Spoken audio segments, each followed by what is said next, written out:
पुनिया और एक और दूसरे पत्रकार धर्मेंद्र को गिरफ्तार किया गया था, बाद में उनको छोड़ दिया गया धर्मेंद्र को। लेकिन मंजीत पुनिया को जो है अब भी जो है 14 दिन के लिए न्यायिक हिरासत के लिए भेज दिया गया। कैसे देख रहे हैं जो घटनाएं सामने आ रही है? देखिए रिपोर्टिंग के दौरान देखिए ये बड़े दुर्भाग्य की बात है, जो पत्रकार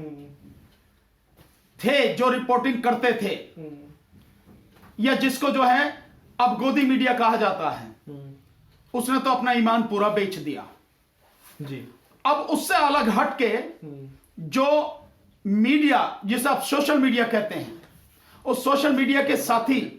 लगातार अपनी जान जोखिम में डाल के सारा जोखिम उठाकर इस देश में जो हो रहा है, लोगों के साथ जितनी बुरी स्थिति, जितनी बुरी तरह से सरकारें पेश आ रही हैं, शासन प्रशासन पेश आ रहा है, और जो लोगों का संघर्ष है उसको जो ईमानदारी से दिखा रहा है वो मीडिया, ये सारी की सारी कोशिश है उस मीडिया को डराने की और उस मीडिया को खत्म करने की कोशिश है। सर मेरी बात सुनिए, पहले जो घटना घटी है धर्मेंद्र के मनदीप पुनिया के साथ में,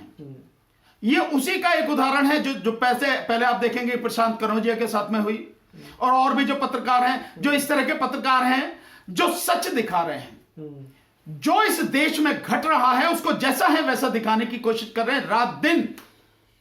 उस काम में कर रहे हैं, और जो जिम्मेदारी उनकी थी ये लोग उस जिम्मेदारी को निभा रहे हैं। इनका गला घोंटा जाए, इनकी हिम्मत नहीं हो सके कि ये सच दिखा सके, क्योंकि आप लोगों के लिए मैं दिल से धन्यवाद करता हूं कि सोशल मीडिया के जितने भी साथी हैं, जितने भी सोशल मीडिया के प्लेटफॉर्म हैं, आप सबने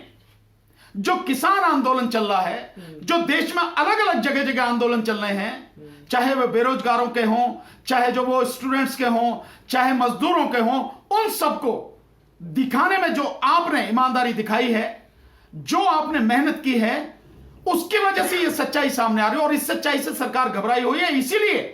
इस मीडिया का गला दबाना चाहती है। सर सिंगू बॉर्डर पर जो है पिछले दिनों एक पत्थरबाजी हुई, जिसको बारे में जो है मंजीत पुनिया ने अपने फेसबुक लाइव में कुछ खुलासे किए। वहां पर जिन लोगों को कहा जा रहा था कि ये जो लोग हैं स्थानीय हैं, उन्होंने बताया कि ये किस तरह के लोग जो है स्थानीय नहीं है बल्कि बीजेपी से जुड़े हुए लोग हैं, उससे भी जोड़कर देखा जा रहा है गिरफ्तारी को। आप कैसे देखिए, मैंने तो आपको पहले बताया था, आपने मेरे से पूछा भी था, पीछे भी बात थी, और कई साथियों ने पूछा था, कह रहे साहब वो लोकल लोग हैं, लोकल लोगों को परेशानी हो रही है। मैंने तभी कहा था वो लोकल नहीं है, वो बीजेपी के और आरएसएस के गुंडे हैं जिनको लोकल बताया जा रहा है, और उनके साथ में पुलिस प्रशासन जो है वो पूरा खड़ा है, जो उनको सपोर्ट कर रहा है। पुलिस की तो मैं इसलिए गलती नहीं मानता क्योंकि भाई उसको तो जो सरकार कहेगी, जो प्रशासन कहेगी, जो गृह मंत्री कहेगा, वो तो वही करना है। उन्हें अपनी नौकरी बचानी है, उन्हें भी अपने बच्चे पालने हैं, तो जो आदेश मिलेगा उसे वही करना है। लेकिन बात यही है कि जो मैं आपको बता रहा हूं कि जैसे मंजीत पुनिया ने वो सारी चीजें बताई, वो वाकई में बीजेपी और आरएसएस के गुंडे थे जिन्हें वो दिखा रहे थे, जिनका सच गिरफ्तारी को देखा जाए निश्चित रूप से।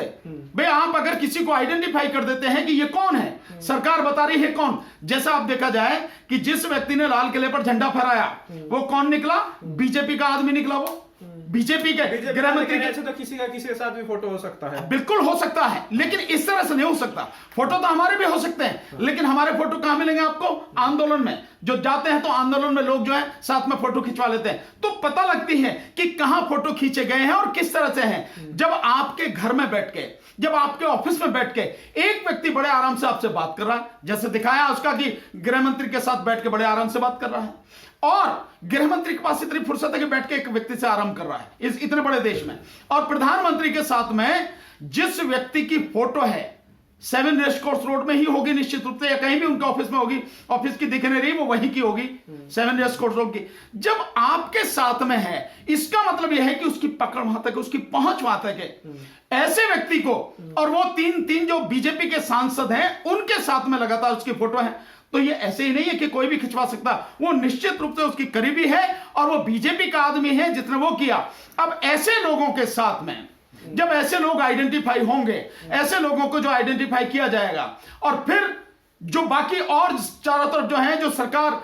जो पार्टी के लोग हैं, आरएसएस के लोग हैं, जिस तरह की गुंडागर्दी कर रहे हैं, उनको जो भी दिखाएगा, जो भी उनके सामने, उनको सच्चाई जो लोगों के सामने लाएगा, निश्चित रूप से उनको टारगेट किया सर, जाएगा। न्यायिक हिरासत में उनको भेजा गया, आप कैसे देख रहे हैं? इससे पहले अर्नब गोस्वामी के लिए रातों रात कोर्ट खुल जाता है, क्या इनके लिए भी ऐसा कुछ होगा? नहीं, मैं तो देखिए मानता हूं कि इसमें जो है कोर्टों की जितनी भी वो सारी चीजें हैं वो निश्चित रूप से सवालों के घेरे में है लगातार। एक मैं समझता हूं इतना ही काफी है एक व्यक्ति के लिए या एक जज के लिए, इतना ही काफी है कि ये व्यक्ति है, ये पत्रकार है। अगर इस पत्रकार को आप पकड़ के लेके आ रहे हैं, मैं नहीं समझता, पत्रकार का काम है रिपोर्टिंग करना, और वो व्यक्ति अगर मौके से लाइव रिपोर्टिंग कर रहा है और उसकी इंफॉर्मेशन अपने उसमें दे रहा है, साथ उन्होंने जो है बदतमीजी की, सरकारी काम में बाधा डाली, इस तरह के आरोप लगाए गए। पुलिस कैसे करती है हमें मालूम है और जजों को भी मालूम है कि पुलिस किस तरह से सारी की सारी फाइलें बनाती है। क्या पुलिस के आरोपी हैं? अगर पुलिस के आरोपी आप सही मानने हैं तो फिर टांग दो ना उसे, फिर यही सजा दे दो जितनी सजा, फिर काहे को मुकदमा चला रहे उस पर, अगर यही सारी चीजें हैं। और ये उस हालत में हो रहा है, एक तो पत्रकार है, सारा माहौल है, सब लोग देख रहे हैं, पूरी दुनिया देख रही है कि इस समय जो माहौल चल रहा है, कैसा माहौल चल रहा है और सच क्या है झूठ क्या है सबकी समझ में आ रहा है। उस सब के बावजूद भी एक पत्रकार अगर रिपोर्टिंग कर रहा है, वो अपना फर्ज पूरा कर रहा है, देश के सामने सच्चाई ला रहा है, आप उसको ले जा रहे हैं और अदालत मतलब उसे बिना देखे ही मतलब ये सारी चीजें कर दे रही है कि न्यायिक हिरासत में बेल कम से कम हो सकता है। देखिए ये इसमें ये चीज हो तो मैं उसको नहीं कह सकता कि उसके लिए अगर कोई बेल लेके आई ना हो तो अलग ही स्थिति होती है कि अगर बेल लेके वकील है वही वहां पे नहीं था, उनका वकील भी नहीं था। किनका? मंजीत पुनिया। इसलिए अगर वकील नहीं होगा निश्चित रूप से वो एक स्थिति अलग हो जाती है। देखिए वकील का भी होना जरूरी है, फिर उस समय जब पेश कर रहे हैं तो आपको बेल लगाना भी जरूरी है। ये एक लीगल कार्रवाई है जो होनी चाहिए। अगर ऐसा नहीं है तो कोर्ट के सामने कोई ऑप्शन नहीं है कि कोर्ट पर न्यायिक हिरासत में भेजेगी। अगर छुट्टी के दिन अगर कोर्ट में पेश किया जाता है, नहीं छुट्टी के दिन भी हो तो वो भी जो है जब कोर्ट भेज रही है तो इसका मतलब ड्यूटी मजिस्ट्रेट बैठे हैं ना, तो ड्यूटी मजिस्ट्रेट के सामने भी आप बेल एप्लीकेशन लगा सकते हैं, बशर्ते आपकी तरफ से वकील होना चाहिए, वो अपना वकालतनामा दे, वो बेल एप्लीकेशन लगाए। वो अगर स्थिति नहीं है तो कोर्ट के पास कोई ऑप्शन नहीं है, कोर्ट पर न्यायिक हिरासत में भेजेगी, वो एक अलग ही स्थिति है। लेकिन अगर बेल एप्लीकेशन लगी है और पेश हो रहे हैं वकील साहब और पत्रकार है, ये मालूम है और इसलिए किया गया है, फिर मैं समझता हूं कि बेल मिलनी चाहिए। पर यह स्थिति है, मुझे नहीं पता कि क्या है, पर अगर ऐसा है तो उसका परिणाम यह है। तो आगे किस तरह से देखते हैं इस पूरे मसले? नहीं, मैं मानता हूं कि बेल होती है जो बेल कोर्ट को देनी चाहिए। हाँ। इन सारी चीजों को देखते हुए कि अगर आज के समय में पत्रकार इतना जोखिम उठा के सच्चाई लोगों के सामने ला रहे हैं और पत्रकार को ही गिरफ्तार किया जा रहा है, चाहे उस पर यूएपीए लगाया जाए, चाहे कोई और सेक्शन लगाया जाए, कुछ भी लगाया जाए, और लगाया होगा जब पुलिस के साथ करें, पुलिस के साथ बदतमीजी करी, मारा पीटी, तो 186, 353 वगैरह, 332 वगैरह सेक्शन लगाए होंगे। बट ये सारी की सारी चीजें हैं, जानती हैं कोर्ट कैसे ये सब चीजें होती हैं। बेल मैं समझता हूं उसको देनी चाहिए, और फिर भी उसके बाद नहीं होती है तो इससे घबराने की जरूरत नहीं है। ये तो जिस देश में पूरी सच्चाई को पूरी तरह से दबाना जा रहा है, तबाह किया जा रहा है, और जो भी व्यक्ति सरकार के खिलाफ आवाज उठाएगा, जो सरकार का नंगा सच दिखाएगा और लोगों की पीड़ा दिखाएगा, उसको ये सारी चीजें झेलनी पड़ेंगी। यूएपीए कानून में इसीलिए संशोधन सरकार ने आने के बाद में किया था, इसीलिए ये सारे कानून बनाए। फ्री प्रेस के नारे लगाए, तो क्या स्थिति आपको देख? भाई मैं समझता हूं प्रेस तो फ्री होनी चाहिए, लेकिन फ्री प्रेस हो ये बहुत अच्छी बात है, और आप फ्री हैं ये भी अच्छी बात है। नहीं तो प्रेस गुलाम बन गई, इस सरकार की गुलाम बन गई है, जिसे गोदी मीडिया कहा जाता है, तो आप उसको कहो कि वो फ्री प्रेस है। पर हां, लगता तो यही है कि जब सुप्रीम कोर्ट से अर्णब गोस्वामी को जरा सी देर में बेल मिल जाती है तो भैया फ्री प्रेस तो वही है, आपका कोई अस्तित्व नहीं है। पर आप कितना बड़ा संकट मानते हैं? इससे बड़ा संकट प्रेस की आजादी पर कोई होगा नहीं। देखिए संकट दो तरह से, आप लोग सच दिखा रहे हैं, आपके खिलाफ कानूनी कार्रवाई हो रही है, आपको पकड़ा जा रहा है, एफआईआर हो रही है, बंद किया जा रहा है, और जो लोग झूठ दिखा रहे हैं वो लोग पूरी तरह से गुलामी में डूब गए हैं, और वो सरकार की गुलामी करने के अलावा दूसरा काम नहीं कर रहे हैं, वो पत्रकारिता भूल चुके हैं। और सबसे बड़ी जो दिक्कत वो हो गई है कि जो वो गुलामी कर रहे हैं, उन प्रेस पर, उस मीडिया पर जो कब्जा है, ऑलमोस्ट टोटल मीडिया पर वो उद्योगपतियों का कब्जा हो गया है, जिसमें बहुत बड़ी संख्या में रिलायंस यानी अंबानी, इन लोगों का कब्जा हो गया। ठीक है सर, यहाँ पर जो है पुलिस ने जो आरोप लगाए कि बदतमीजी की, सरकारी कामकाज में बाधा डाली, वो बात ठीक है, जो भी आरोप लगाए, लेकिन मसला ये है जिन पत्रकारों ने सरकार के खिलाफ कोई रिपोर्ट लगाई है, जिन्होंने जो है दिखाया कि किस तरीके जो है नमक से रोटी खा रहे हैं, इस तरह की कई रिपोर्ट सामने आई, उन्हें खिलाफ कार्रवाई कर दी गई। तो इसको आप कैसे देख रहे हैं? ये नया ट्रेंड बन गया, अगर कोई सरकार के खिलाफ बोल रहा है, सरकार से सवाल पूछ रहा है, तो उसको सीधा जो है उसके खिलाफ केस कर दिया जाए। मैं तो अरुण जी आपसे बहुत पहले से कह रहा हूं कि जब यूएपीए कानून लाया गया था, मैंने तभी कहा था है कि ये कानून, इसमें जो संशोधन किए गए हैं वो सिर्फ इसलिए किए गए हैं ताकि जो भी व्यक्ति आने वाले समय में सरकार के खिलाफ आवाज उठाए, चाहे वो पत्रकार हो, सामाजिक कार्यकर्ता हो, या कोई प्रोफेसर हो, या कोई वकील हो, या कोई भी व्यक्ति हो, उस व्यक्ति की जुबान बंद कर दी जाए, सरकार के खिलाफ कोई बोल ना पाए, इस तरह का भय का माहौल पूरा बना दिया जाए। उसके लिए सारे कानून लाए गए हैं। जो व्यक्ति दिखा रहा है कि भाई आपके जो आपका काम ये जो मिड डे मील है उसमें नमक से रोटी खा रहे हैं, आपने उस व्यक्ति को जेल में डाल दिया, तो स्वाभाविक है पत्रकारिता का आपने गला घोंटा नहीं, गला काट दिया। इसी तरह से एक व्यक्ति जो बिल्कुल जो सिचुएशन चल रही है उस समय वो वहां पर मौजूद है और उस सिचुएशन को जैसी है वैसा ही दिखा रहा है, आप इसे पत्रकारिता, इससे बढ़िया पत्रकारिता और क्या होगी? और आप इसे सरकारी कार्य में हस्तक्षेप कैसे कर सकते हैं?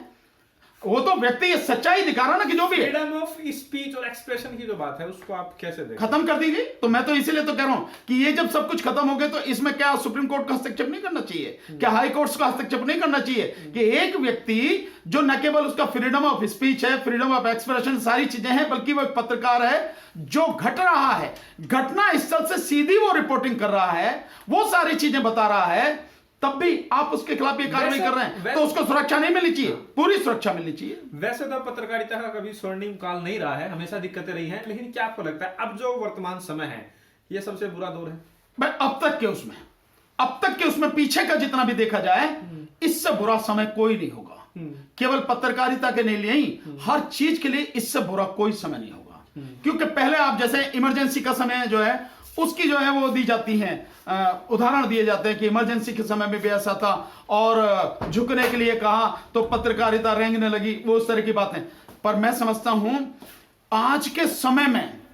जितनी बुरी तरह से